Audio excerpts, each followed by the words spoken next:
Olá, tudo bem? Bem-vindo ao canal Viver de Renda. Se inscreva no canal, deixe seu like e compartilhe com os amigos. Nos acompanhe também no Instagram Viver de Renda Canal. Vamos começar esse vídeo de hoje falando um pouco sobre a PetroRio. As ações da PetroRio estão subindo já há algum tempo. Mas o que é importante observar é que os resultados da empresa também não param de crescer. Se as ações estão subindo, os seus resultados também estão. O preço do petróleo ajuda, é óbvio, mas a PetroRio possui campos entrando em seu balanço que aumentarão a sua produção em mais de 4 vezes nos próximos 2 anos. A PetroRio possui campos que estão entrando em seu balanço que aumentarão a sua produção em mais de 4 vezes nos próximos 2 anos. Então, isso sinaliza um momento muito positivo para a empresa quando a gente olha o seu desempenho a médio e longo prazo.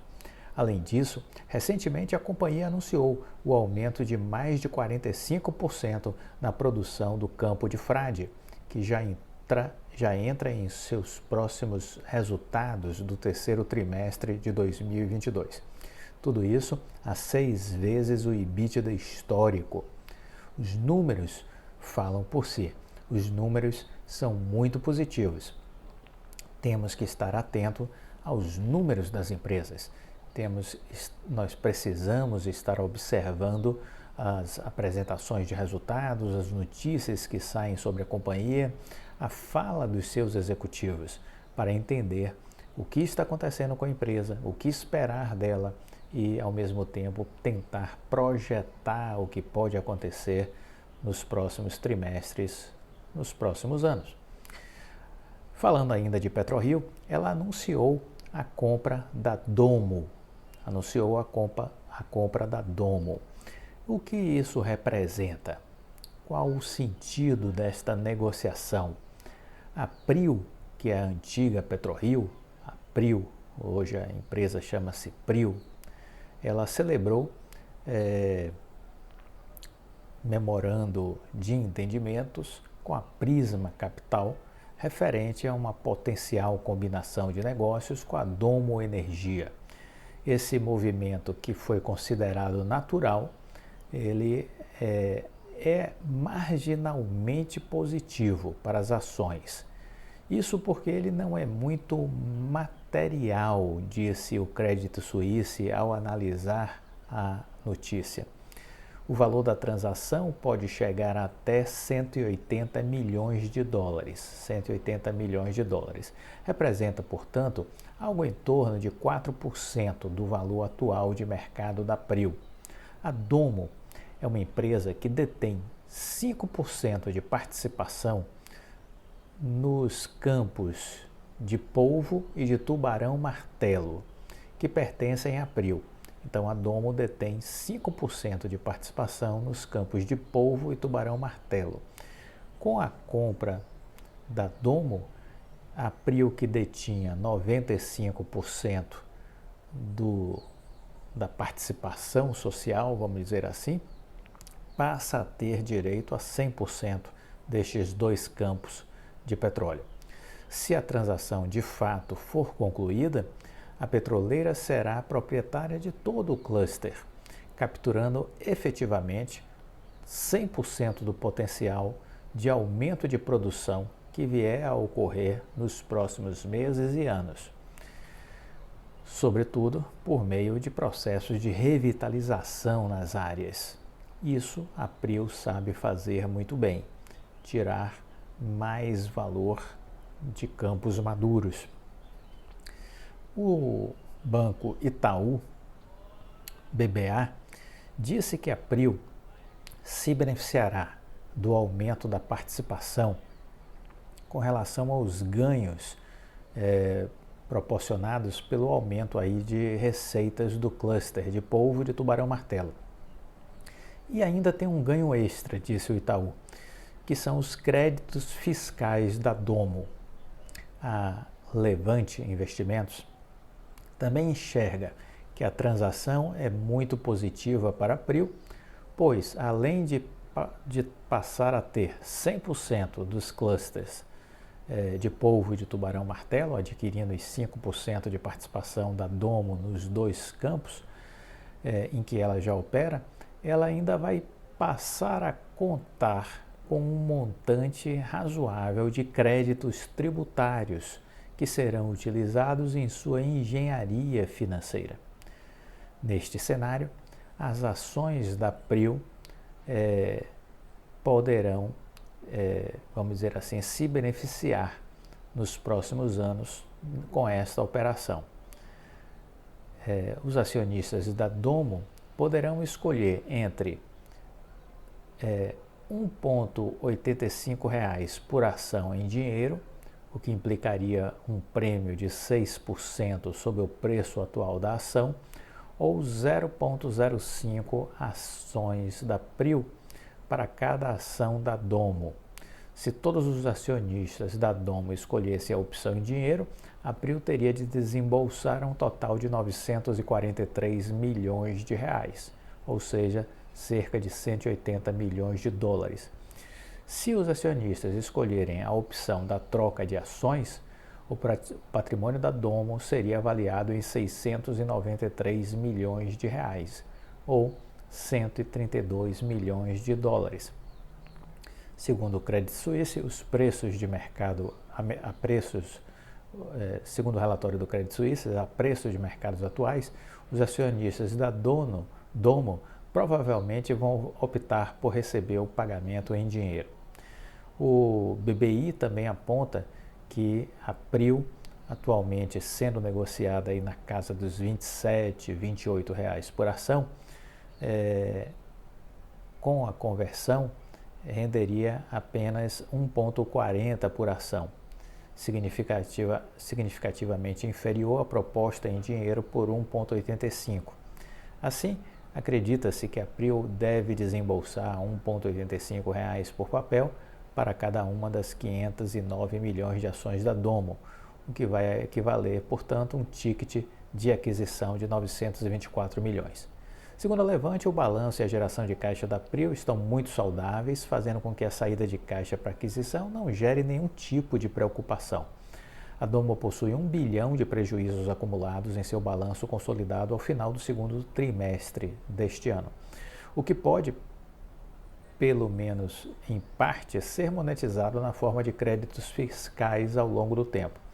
Dados os atuais altos preços do petróleo, acredita-se que a Prio poderá monetizar mais rapidamente esses potenciais créditos fiscais. O Bradesco BBI espera que a monetização destes créditos deva ser feita de forma lenta devido à legislação tributária brasileira, que limita o uso dos créditos fiscais por ano a 30% do lucro antes de impostos, levando, portanto, entre 7 e 10 anos para ser amortizada a totalidade desse crédito tributário, o que leva a uma economia fiscal de valor presente líquido de 2,4 bilhões de reais. A Domo possui atualmente 20 bilhões em prejuízos acumulados, que geram 7 bilhões em créditos tributários. Dessa forma, a Prio poderá utilizar tais créditos futuramente para abater a quantia de impostos a serem pagos. Vejam que as empresas utilizam essa engenharia tributária, né, a partir do momento que existem impostos a pagar, que você tem prejuízos acumulados, você pode utilizar esse prejuízo acumulado como uma forma de abater dos lucros futuros, né? E assim fazer um bom planejamento tributário e aumentar as suas margens de lucro, fazendo essa boa engenharia tributária. O Credit Suisse mantém a avaliação Outperform para a Prio, tendo o preço-alvo fixado em R$ 38. R$ 38 é o preço-alvo do Credit Suisse. Já o Itaú BBA está mais otimista com a empresa e colocou o preço-alvo de R$ 45. Preço-alvo do Itaú BBA, R$ 45 para a Prio. E já o Bradesco BBI tem uma avaliação de preço-alvo a R$ 49. Então, são esses os preços-alvos aí de alguns bancos e corretoras, né? Com Como usual em tais operações, essa potencial aquisição da Prio com relação à Domo estará sujeita ao cumprimento de certas obrigações, condições precedentes, incluindo, obviamente, a aprovação dos acionistas da Domo e depois a aprovação do CAD, que sempre entra nestes processos de fusões, aquisições, né? Contudo, a equipe da Levante acredita na aprovação da transação. A empresa não forneceu detalhes sobre como os passivos e provisões atuais da Domo serão tratadas no negócio. A Domo tem um passivo no longo prazo de 749 milhões, sendo 432 milhões em provisões e 311 em PIS e COFINS diferidos, disse o Itaú BBA. Bom, então essa é uma notícia que a gente não poderia deixar aqui de comentar com relação a essa negociação entre a Prio e a Domo, né? É algo que nos interessa. A Domo, vamos lembrar, né, para quem não se recorda, a Domo ela é uma parte do que resta, da antiga OGX, que foi do Eike Batista. Então, aos mais novos, sugiro usar o Google para saber quem é o Eike Batista e quem é a OGX, que foi uma gigante, foi uma empresa que cresceu muito. O Eike Batista foi um dos grandes bilionários, só que depois, com a crise de 2008, a crise global do mercado americano em 2008, que sacudiu o mundo todo, a OGX foi pega nessa tempestade e ela não estava devidamente ancorada e, consequentemente, acabou naufragando em mares turbulentos.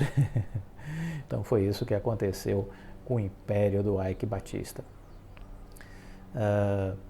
Mas vamos acompanhar aí essa negociação e verificar como vai se tratar toda essa questão tributária, os ganhos tributários, o potencial de geração de retorno que essa aquisição poderá dar para Prio 3, PetroRio, uma empresa que nós temos acompanhado já há algum tempo.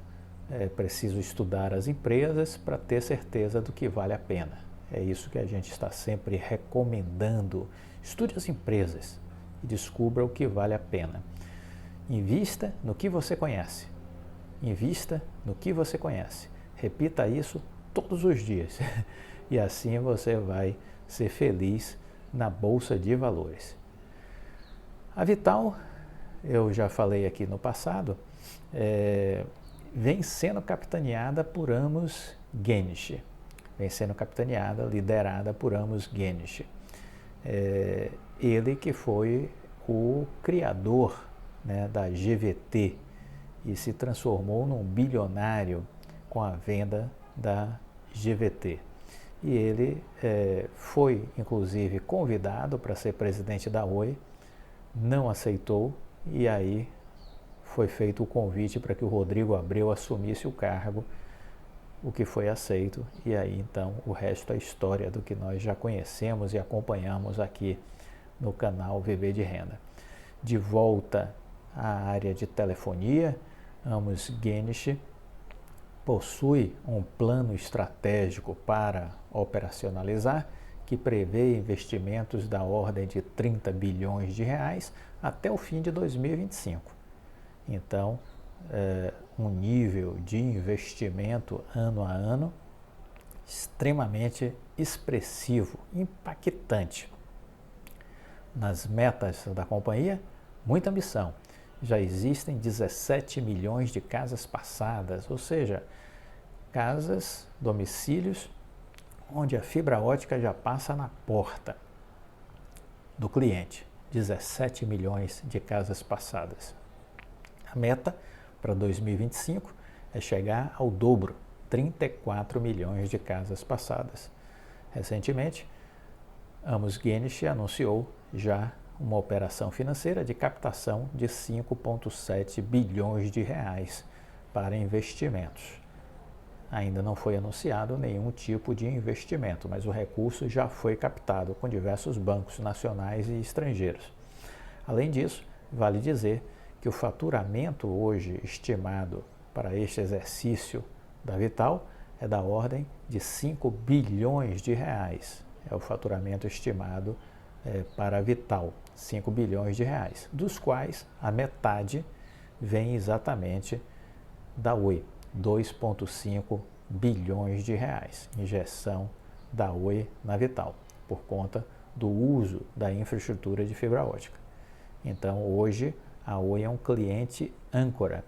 Amanhã, continuará sendo um cliente âncora. E aí eu queria deixar aqui uma ideia diferente. Muita gente diz assim, a Oi ficou nas mãos do BTG, porque a Oi depende da Vital. Vamos fazer um raciocínio inverso, que eu não vi ninguém fazer até então. A Oi é um cliente âncora da Vital. Ela responde por metade do dinheiro que a Vital ganha. Metade, 50%. No futuro, continuará sendo assim. Metade do que a Vital provavelmente vai estar faturando virá da Oi. Portanto, o grau de dependência da Vital para com a Oi é enorme. É enorme. A Oi é um cliente âncora. Então, muitas vezes eu ouço pessoas dizendo, a Oi ficou nas mãos do BTG, o BTG é dono da Vital.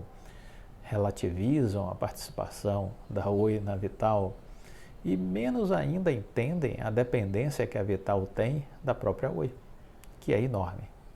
Metade do que você ganha sou eu que estou lhe dando. Essa é a lógica da relação da Oi com a Vital. A Vital recebe um valor X ano e 50% dessa fatia do bolo que você ganha, sou eu que estou pagando a Oi. Então, quem depende de quem? Será que a Oi é totalmente dependente do BTG, como muitos afirmam? Ou será que existe do outro lado também uma profunda dependência da Vital com relação à Oi? Reflita sobre isso. É um modo diferente de enxergar este cenário. Eu vejo a Vital com muita dependência em relação à Oi. E essa dependência não tem problema nenhum, porque ambos são sócios em um empreendimento. O BTG e a Oi são sócios no empreendimento da Vital. A equação da Vital foi pensada para extrair mais valor para os sócios, Oi e BTG. As pessoas precisam melhor se informar e melhor compreender essa engenharia estratégica, engenharia financeira, que viabilizou o surgimento da Vital, que foi criada pela Oi. Gostou do vídeo? Deixa o like, compartilhe com os amigos. Fique com Deus e até a próxima. Tchau!